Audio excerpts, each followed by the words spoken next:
Welcome to part number 5 of the Mega Man 1 Perfect Pacifist Run. Cutman stage really isn't anything extraordinary. There aren't any parts that are excruciatingly difficult, but it isn't a cakewalk either. Now at the very beginning of the stage there are these helicopter enemies. Now I haven't really had the time to talk about them yet, but they deserve a mention. It may look like they are very difficult to get past without taking damage, but they really aren't. The thing about those enemies is that you can easily manipulate them. It's difficult to explain, but depending on your movements and your jumping, you can sort of get them to move in a certain way. It's hard for me to explain, but if you tried it out for yourself, you would understand.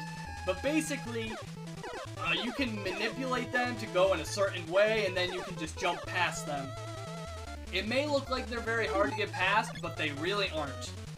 Here we need to use the magnet beam to avoid one enemy. It may be impossible to get past those jumping enemies without taking damage. I really didn't try because we need to use the magnet beam anyway to get past that one enemy. But those jumping enemies, I was just tired of dealing with them after Bomb Man stage. They're just so random and so unpredictable that I was tired of dealing with them, to be perfectly honest. They were annoying me so much. But there is the only enemy we need to kill in the stage. There's just nothing you can do to get past it. The space is just too small for you to fit through. There's nothing you can do, so you have no choice but to kill the enemy. And that is the only enemy in the stage we need to kill. Everything else can be avoided. But after you get past, or once you get to this point of the stage, it's pretty much easy sailing. There's nothing else here. There's nothing really difficult to get past as long as you know what you're doing. These enemies right here may trip you up the first time you play the game, but you just need to learn where the bullets go, and once you do that, you'll get past them most of the time.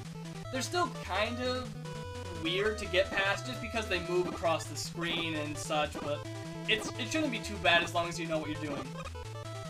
Now the big eyes right here, it's nearly entirely luck getting past them. You just need to hope they do a big hop, and if they continuously do small hops towards you, then there's nothing you can do. You're just going to take a hit.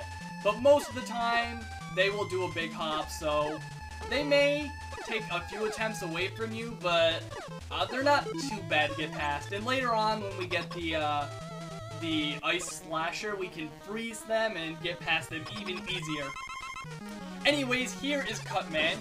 He is just as easy as normal. Just hop on the floor, shoot a bunch of Mega Buster shots at him, and jump over his cutting thing, or what's it called, rolling cutter? Yeah, he's not too bad at all. You should have no problems defeating him without taking damage. Anyways, I will see you in part number 6 where we go to Iceman stage.